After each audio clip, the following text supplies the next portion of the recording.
Alright, ladies and gentlemen, how are you? This is Mugeshagi Brand ZC and karibu tena katika episode ingine ya story yangu hapa katika Mugeshagi TV. Na leo tuko na Winnie. Winnie atakuwa anatupea story yake venye alikuwa akatoka shule, akaenda kwa kinandoa, akapata mtoto, karudi shule. Leo tutakuwa tunasikia hiyo story ya Winnie hapa hivi ndani ya Mugeshagi TV. Kumbuka kusubscribe na ucomment hapo pia. So Winnie, sasa karibu sana. Thank you. Maybe utasalimia mtazamaji ukimwambia Winnie ni nani? Hi viewers, ni Winnie hapa. Winnie Aimun and niko first year. Yeah. So today na nitakuwa nikiwapea my story. Yes. Winnie, hebu tuambie umezaliwa wapi, lini? Nimezaliwa Laikipia. Laikipia place inaitwa Nyahururu.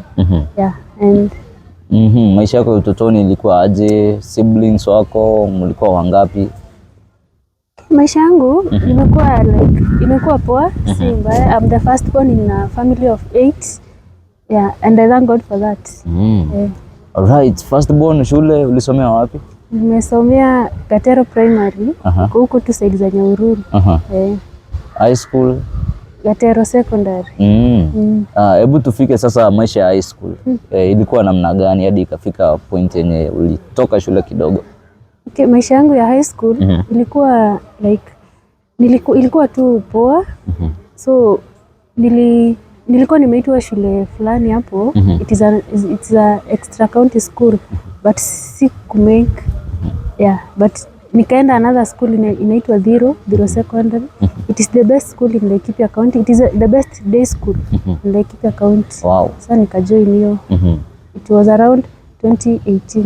Yeah. 2018, so umejoin form 1. Yeah. From hapo kukakuwa aje?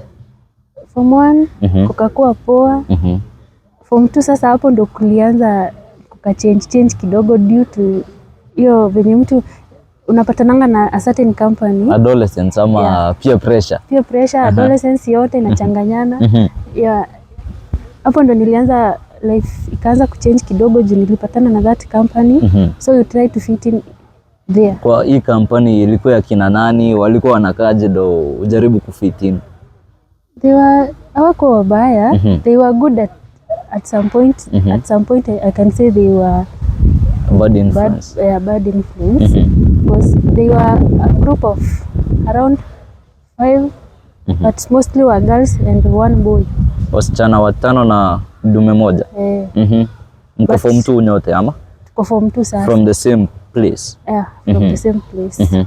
Yeah. So hapo ndo tulipatana na that company. So kuna hiyo pia pressure.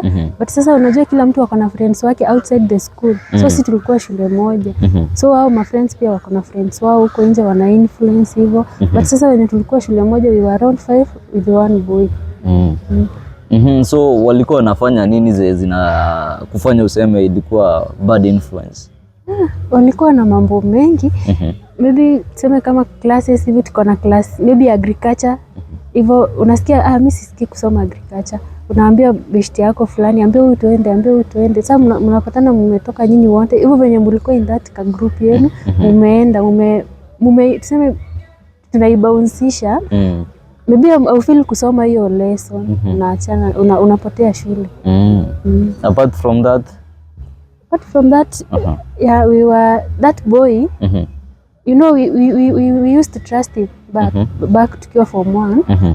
Juu alikuanga Mukorino. So unajua kuna vile walikuwa madem wa 5 na Mukorino mmoja. So unajua kuna vile unaona watu they are so much religious. So unaona ukiwa kwa kampani yake ni mtu mzuri. Yeah. But yeye alikuwa anapenda kukaa kampani ya wanaume, alikuwa anapenda kampani ya madem. Hakuwa anakaa na mandume, alikuwa anakaa na madem. Okay, mbona basi useme si mtu mzuri? Because alikuwa at form 1 alikuwa poa. Pia alikuwa member wa CU. Alikuwa so active na mambo ya church. So kufika form 2 hapo ndo tulirealize kumbe mtu si venye tunafikiria. Alikuwa anafanya mambo chini ya maji. He was involved hizo mambo na drugs nini hizo. Oh, alikuwa anatumia drugs? Alikuwa anatumia drugs. Okay, drugs gani?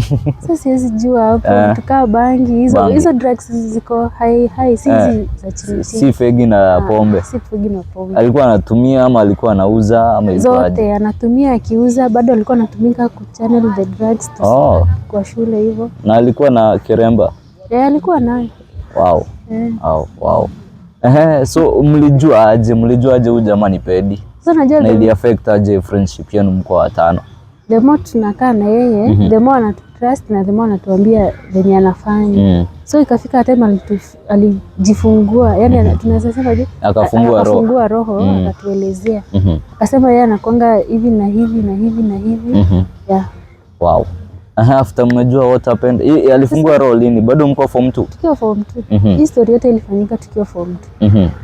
Yeah. So what happened after amefungua roho? After amefungua roho, sasa hatuwezi achana juu tulikuwa tushazoeana. Tumezoeana, maybe tukifanya mambo yetu ya in that circle, hakuna vile unaweza toa siri nje. Yeah. Sasa tukamuelewa venye yako. Yeah. Yes, mshamuelewa. So ikafika time this Mokorino, sijui what happened, akajulikana na shule. Yeah, na principal hivyo. Sasa sijui what happened after that, kwa sababu hii ni story ile happen after mimi sasa nimetoka shule, nikawaacha, nikaenda. So nilisikia alishikwa, wakadeal na yeye, wakamaliza hiyo story. Na iliwa influence aje hii kutumia drugs, iliwa influence aje kama group? Sisi hatu kutumia, tulikuwa tunamsupport. Kumsupport as in yani hatukuwa tunatoa siri. Like mlikuwa mnakanyagia story. Tunakanyagia chini ya maji. But sisi hatukuwa kutumia hizo drugs ama nini. Yani tulikuwa tunajua tu yeye ni mtu anafanya business fulani. So hata tukiweza sikia mtu anahitaji, mnamlink yeye kwake. So like sisi unajua sama madem kuna venye sometimes unajilimit. Alafu unajua you come from that family umepewa that freedom, alafu they are religious. So kuna vile unaona hapana, kuna vitu zingine siwezi kutumia. So yeah. Nice. Sasa huyu jamaa ametoroka, but umetuambia kuna place ulitoka shule. Mimi nilitoka shule. Ilifika aje ndo ukatoka shule? So, na ilikuwa lini? So naona venye hii company tumekaa nayo ikatu influence in a negative way, si in a positive way. So naona ukiacha maybe umetoka hiyo class ni mnafaa kusoma, maybe baadaye mlikuwa mnaenda classes kama ngapi? Ilikuwa around 6 hapo. 6. So umesoma 3, umepotea 3. Unaona kuna vile ina affect your academics nini? Na nikiwa form 1 I was so bright, nilikuwa na mingi. Kufika sasa form 2 hapo nilianza kupata E, D, C hapo from A to E. Yeah. Wow. Because I remember kuna siku form 2 nimepata math E. Wow. Yeah. Okay, so, tunakuelewa, tulikuwa hapo wengi. Ikatu influence hiyo ina negative. Sasa katika time form tukamaliza hiyo form 2. Yeah, form 3. Sasa tukaingia form 3 ndio ikafika hiyo time ya corona. So kufika time ya corona tukaambiwa shule imefungwa kwanza for a certain period. Ilikuwa around March date 15. Tukaambiwa imefungwa for a period yenye tutaambiwa tukaenda home. So venye tulienda home, sasa unaona mtu wako idle, umezoea hiyo kampani yenu, alafu hiyo kampani kila mtu, tulikuwa mademu wengi mjamaa mmoja, so kila mtu alikuwa na boyfriend yake hapo. Kwa mademu watano sasa, kila dem na boy wake. Wewe ulikuwa naye? At first sikuwa nayo, but unapata uko na friend wako, maybe for example anaitwa Mary anakuja anakuambia mimi mtu wangu alinipeleka jana mahali fulani hivyo, tunapatananga naye on Sunday, hadi wewe unaona kwani mimi ndio sina nini. So wewe unaona acha hata mimi nitafute. Yeah, so ukiapproachiwa you just go like that. So ulitafuta mu ulitafutwa? Sisi tafuta natafutwa tu. Ulitafutwa? Na hebu tuambie sasa hapo kwa kutafutwa. Sasa unaona sasa hiyo ilikuwa deck 20, hiyo ilikuwa nikiwa form 2 December. Sasa hiyo ka holiday sasa hapo ndo tulipatana na that boyfriend. So huyo boyfriend yangu tukaongea, alikuwa anafanya kazi mbali Naivasha.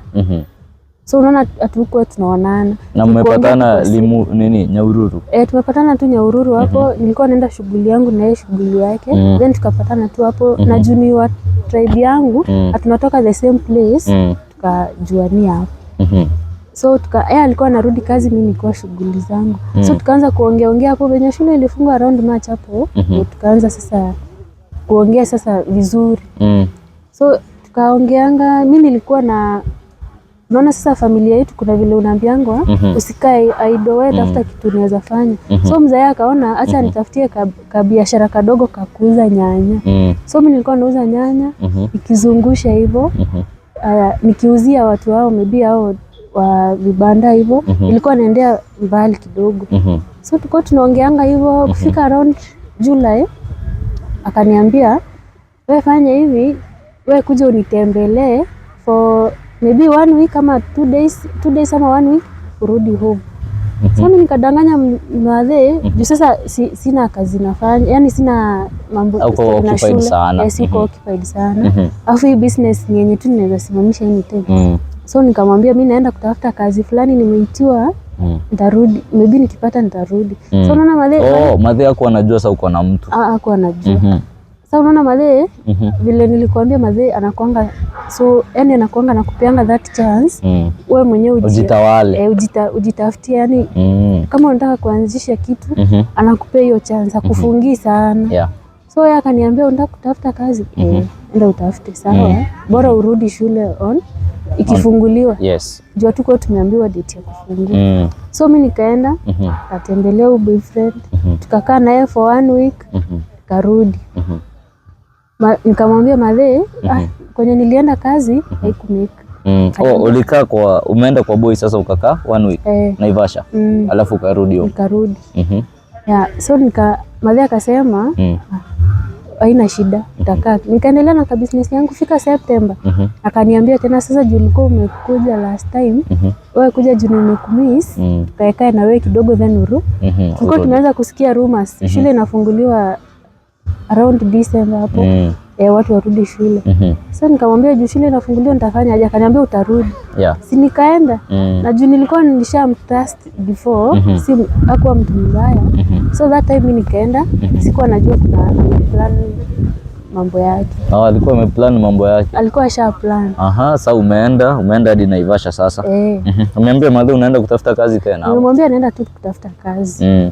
So mimi kwenda huko Naivasha tukakaa na yeye for 2 weeks. Sasa nikisema ninataka kurudi hapo ndo nikasema hapana, juu sasa tumekaa na yeye period na kuna vile nasikia si uko poa. Kwanza twende nikapime mimi kama niko na ball ndo nirudi home nikijua niko safe. So sasa vile tumeenda kupima. Mbona ukafikiria kupima ball? Juu niliona signs. Niliona signs alafu naona nataka kurudi home. Sasa siwezi sema nitarudi home alafu happen nimeshapata. So tukaenda kupima. Akanisikia tukaenda kupima. Na yeye sasa. So venye tumeenda kupima hapo sasa ndo those are the worst news nimewahi pata hiyo that period. Like nilishtuka kwanza because mimi bado ni student. Uko form 3. Niko form 3. Wewe ni first born. Mimi ndo first. Wewe ni mtu wa kanisa. Kwanza si mtu wa kanisa, baba ndo pastor. Baba yako ni pastor? Baba yangu ni pastor. Yani like my family, all my family they are in church, all of them. Guka ni reverend, baba ni pastor, uncle bado ni pastor. So unaona kuna venye ingeleta tu noma. Alafu shule kuna vile walimu pia walikuwa wamekuaminia. Juu hadi kuna maybe unaweza pata certain times unaitwa shughulikie mambo fulani hivyo. So mimi nikaona hapana, sasa nitafanya aje? Napenda shule, sikuwa nataka kuacha shule. Na sikuwa nataka kufail mzazi. So umepima ukapatikana uko na ball? Niko nayo.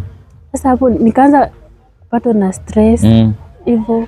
So mimi kumuongelesha akaniambia it's okay, venye umepata hiyo ball mimi siwezi katantalea, but ikifika afikishe miezi 6 utarudi shule.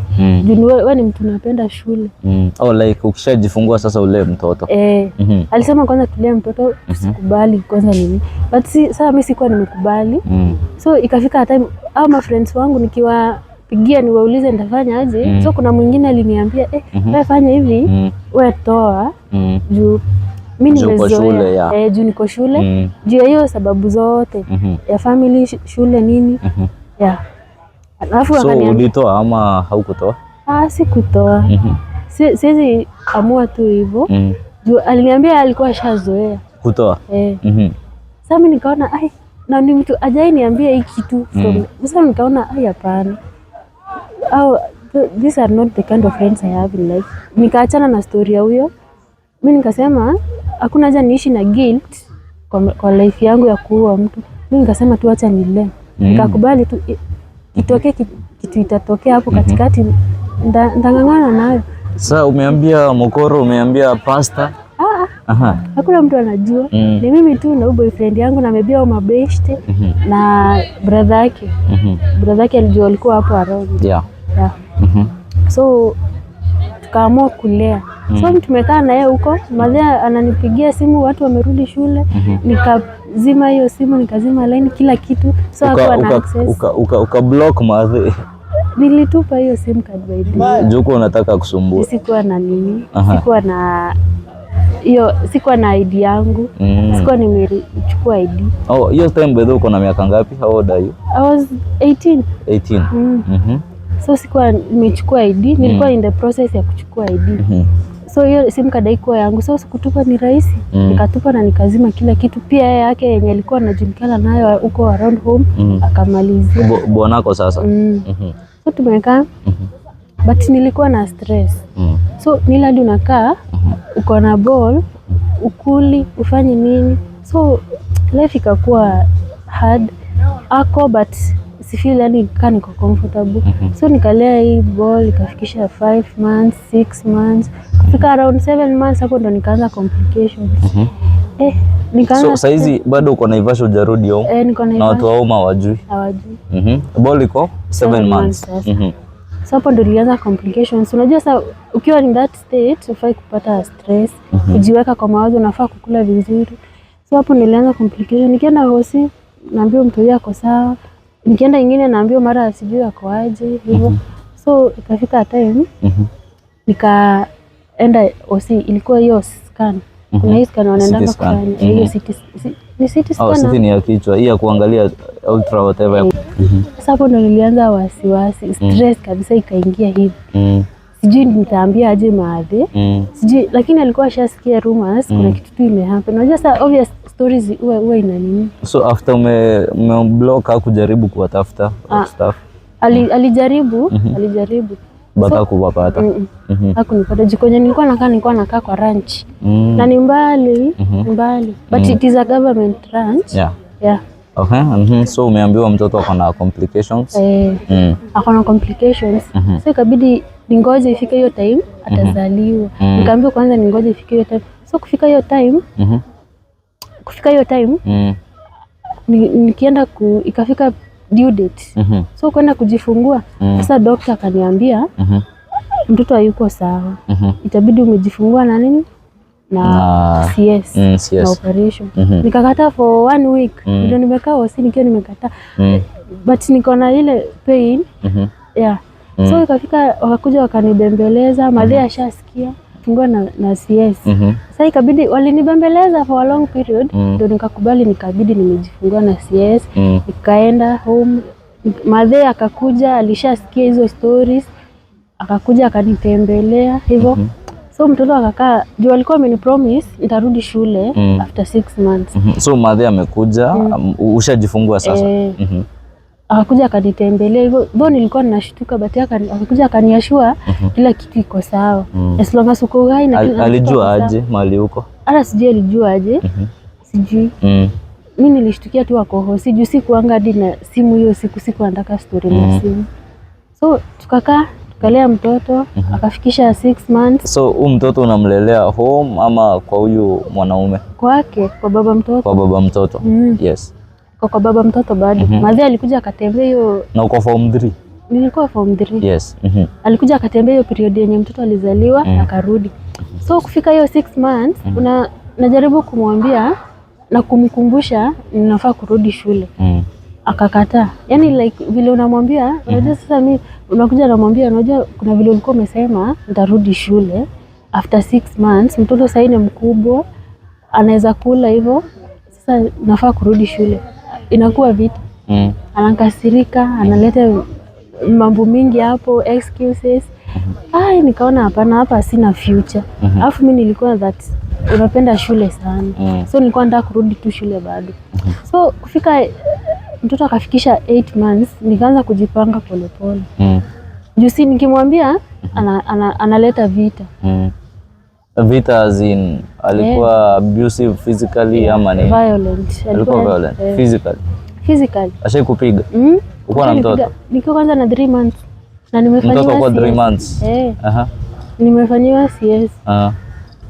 Sasa hapo ndo nilianza kabisa, my mind was away, but niko hapo tu physically. So mimi nikaona kufika hiyo 8 months nikaanza kujipanga, akinipa pesa naweka nusu, nanunua vitu za shule hivyo, nafanyia shopping hivi vitu zingine. Hata madhia yako anajua. After umepigwa ukuambia wazazi, babako pasta, namwambia hakuna kitu sikuwa namwambia, juu aliniambia wao. Nilikwambia yani niko na wazazi understanding. Na mbona ukaendelea kukaa hapo Madhia? Very much understanding. Unapigwa kwa sababu that ranch before nitoke kwenye tulikuwa tunaishi na gate ni ka distance. So kitambo nitoke huko nifike kwa gate, na lazima kwa gate utaregister kwenye unaenda na mizigo yako. So singetoka na vitu zangu, angepigiwa simu obvious. Na aungeambia wazazi wa kukujia? Unajua sikuwa nataka ile drama. Sikuwa nataka hiyo drama. Alafu sikuwa nataka kuwa burden. Unajua bado nilikuwa na ile kaoga kidogo. Nilikuwa naogopa bado. Nikiweza waambia maybe nilikuwa nafikiria hivyo. But after sometimes nikaona pia wao wananisupport kwa njia nyingine. So mimi unaona nimekuambia najipanga. Pesa kidogo ninajiwekea, nanunua vitu zangu hivyo. Nanunua nguo za mtoto mingi. Nilikuwa tu ninajua tu one day one time nitarudi shule. But sikuwa na ile assurance ati nitarudi. Na sikuwa nataka kuambia wazazi ninataka kurudi, juu sikuwa sure kama watakubali. Yes. So nikakaa. There's a time my grandmother akapass. Venye nilienda hivyo mazishi, hivyo ndo nilibeba nguo karibu zote. Nikarudi bila. Karudi sana Nyahururu? Nikarudi Nyahururu. So kurudi Naivasha nikarudi bila. After mazishi ulirudi tena Naivasha? Kujipanga tu pole pole. Sasa hiyo kurudi mara ya pili ilikuwa kuchukua birth certificate kwa ofisi za Naivasha na vitu yani hizi za documents zangu zenye zilikuwa huko. So kufika deck Sasa ni deck 2022. Sasa mtoto si ni mkubwa. Sasa akasema tunaenda home kukula Christmas huko, kusherehekea Christmas ushago. Sasa nikamwambia sawa. Mtoto ako old size? Ako around 1 year and some months. Akaniambia tunaenda home kusherehekea Christmas. But mimi nilikuwa natafuta that means yenye nitatoka bila kucost drama, bila yeye kujua, bila wazazi kuikuwa involved. So mimi nikaona hizi ni chance poa. Nikapack vitu zangu zote. But singemuonyesha ati nikupack na pack. Tukaenda tukatravel kwao. Kutoka kwetu mpaka kwao ni 300. So tukaenda kwao. The other day ilikuwa Sunday. Tukaenda shopping. So venye tumeenda shopping akapatana na beshte wake huko. Akaniambia wewe beba vitu home, mimi nitakuja jioni. Nataka kuwatch game, nitakuja jioni. So venye amebaki hivyo nikaona hii ndio chance poa. Nilichukua tu pikipiki boda hapo. Nikamwambia nipeleke mahali fulani, kuna vitu tunaendea turudi. So mimi venye tumefika huko nikaambia mother-in-law tunaenda mahali sisi wote. Tunaenda kutembea na tutarudi siku fulani. So mother-in-law hawezi kataa, akachukua vitu akaweka kwa nyumba, nikachukua bagi yangu nikiwa nimeenda. So hadi madhe ajui, hakuna mtu anajua, hii ni plan yangu peke yangu. So mimi kuchukua pikipiki kanifikisha mahali, nikapanda gari nikaenda home. And that day mchana tulikuwa na mzae. Alikuwa amekujia mitungi nilikuwa nimemletea. So alishtuka akajiuliza. After umefika home sasa? Tulikuwa na wewe mchana. Huko niambia unaplania kitu kama hii. Ni nini imehappen? Nikamwambia wewe tulia. Na juu nilikuwa nishajipanga, hadi kila kitu nilikuwa nishanunua. Bagi ya shule, vitabu zenye maybe nahitajika, viatu, hivyo. Ni uniform tu nimebakisha. So madhe venye nilimuelezea hiyo story, akaniambia mimi siwezi kataa usome. That has been my prayer kama mzazi. Yeah. Siwezi kataa usome. Nitakusupport mali nitaweza. Yeah, so umerudi home. Wazazi wamekukubali. Huyu jamaa alifanya nini after umerudi home? So hiyo jioni akapiga simu. Jioni alikuwa amepewa off ya 1 week. So sinaona kuna hiyo period, akasema siku fulani nitakukujia. So na leave yake ni ya mwezi wa pili. This was January.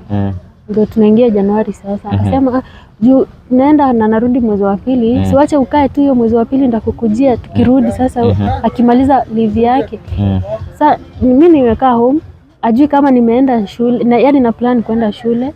Ni wazazi wangu sasa wanajua na mimi. So there is this time unaona, so turudi nyuma kidogo hapo.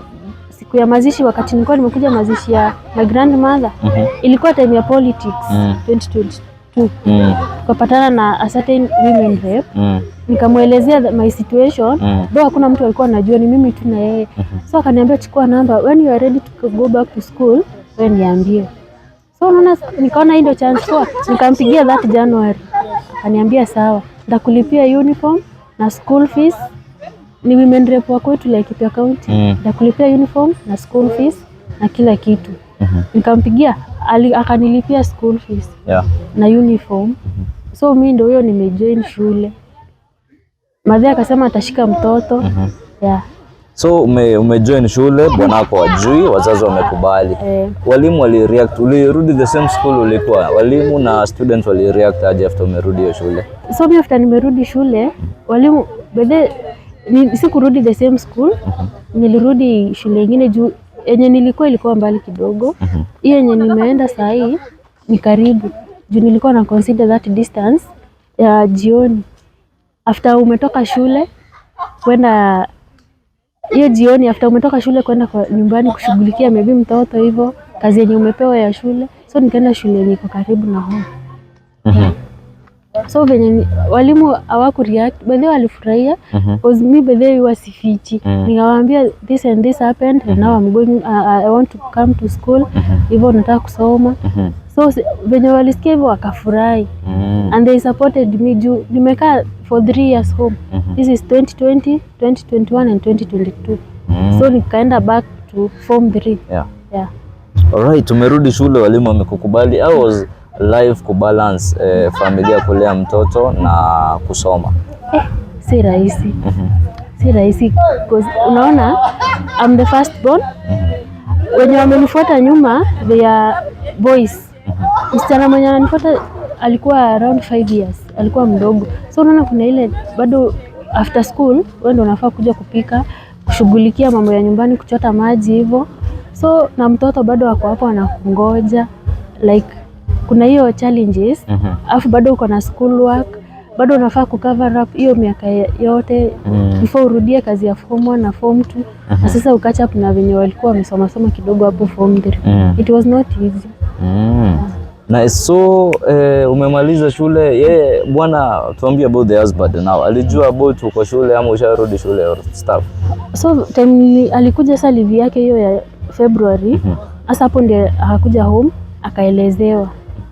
He did not react very well. Hakufurahi. Juu alishanga na nikamwambia venye tuko tushaelewana, akaniambia tuko tumeelewana. Alafu nikamuuliza what happened, akaniambia akaanza tu excuses mingi hapo. Nikamwambia yeye haina shida, for now niko shule. So if you unataka like that nini, wewe shughulikia mtoto kwanza, mimi acha nisome. Hakufurahi juu after hapo aliniambia haizi shughulikia huyo mtoto. Kama yuko kwake na mimi kama siko kwake haizi shughulika. So alikuwa anataka akuwe huko hujasoma. Alikuwa hata juu nakumbuka kuna time aliniambia sasa wewe juu kuwa mzazi, story ya shule wewe malizia hapo. Hapo ndio sasa alijifungua, akaniambia akafunguka roho. Akaniambia mimi hata siku nitakanga umalize juu kisoma like na yeye hakuwa amemaliza, hakuwa amesoma. Alikuwa amefika wapi? Alikuwa amefika class 8. Ni mtu wa class 8? Mbona ukaendea mtu wa class 8 ama ndo type yako? Peer pressure. Peer pressure. Ndio nasema ni peer pressure. Alafu that time nilikuwa bado mdogo. Sikuwa na hiyo nini ya kuchagua. So alikuwa ashaniambia mimi nishakuwa mzazi, so sifai kurudi shule. Alafu yeye alikuwa ashapanga, so ni kitu alikuwa ameplan. Alikuwa amepanga nikirudi hakuna kurudi shule juu nikisoma ni mshinde, nikienda na huko mbele nitapatana na type yangu. Bebe aliniambia hivi. Ufai ukienda usome maybe umalize form 4 uende campus, hawezi kurudi kunipenda, utapatana na type yako huko utaniacha. So nilikuwa nataka uachie hapo ndio mfanane kae na wewe. So mimi nikaona haiwezi. So ushasoma, umemaliza KCSE, umeingia Chuka University. So far maisha iko aje? So far maisha si ngumu. Ndo nang'ang'ana. Cause unaona form 4 hiyo time nilirudi form 3 na form 4 ilinishape, yani ilinifanya nikawa na that nini, nikakuwa hard working at least. Ikanifunza so many things, kubalance kati ya kulea my family, maybe hapo kushughulikia familia after school na kusoma na kurudia. Unaona that period yenye nimekaa home ni miaka mingi, for 3 years. Na unapatanga maybe ukienda for one term ukirudi unakonga ushasahau kila kitu. So niling'ang'ana catch up na wao. So hadi after results zimetoka za form 4 walishangaa sana, because unakumbuka he texted me akaniambia wewe rudi shule, na unajua venye umekaa hiyo miaka yote na ushakuwa mzazi, kuna akili ya mzazi, wewe unajua unatoka na nini na D. So unajua kwenye utapeleka hiyo wanako sasa. Unajua kwenye utapeleka hiyo D yako. Nikamwambia sawa, haina shida. Nikang'ang'ana. By the way, after results zimetoka, so iliwashangaza sana. Hata uliscore aje? Ulipata aje? Nilipata C+. Wow, congratulations. Thank you. Nice. So umekuja shule, do you still talk with him? No. So na mtoto who takes care of the child? My parents and sometimes mimi. Na huyu mtoto ako wapi saizi ya old? Ako kwetu. Ako anaelekea 5 years. Wow. Maybe unaweza kuwa na message gani kwa yule mtu mwenye anakusikiza pale na maybe ako kwa situation kama yako? Mimi naweza mwambia just believe in yourself. Kwa sababu this thing inatoka from inside you, ni wewe unaamua, hata si wazazi, si marafiki, si mtu mwenye mko close na yeye, inakuja kutoka kwako. Cause kama mimi ningeamua kusikiliza wenye walikuwa wananisurround, singesoma. Wengine walikuwa wananiambia wewe ni mzazi, wewe umefanya hivi na hivi, umekaa home sana, hakuna haja ya kurudi shule, but inside mimi nilikuwa najiambia I can do it, na nitang'ang'ana, nitaenda campus. I cannot fail my parents, I cannot fail myself, I cannot fail my son. Juu nilikubali nishakuwa mzazi. So kujikubali ni kitu important. Kujikubali, self, hiyo wanaitanga self realization. You believe in yourself. Alright, thank you so much Joy kukam na kukubali pia kutuongelesha. Nashukuru. Nashukuru pia. Alright. Mpenzi mtazamaji, that was all from us hapa Mugishagi TV. Kumbuka kusubscribe hapo. Tuonane next time.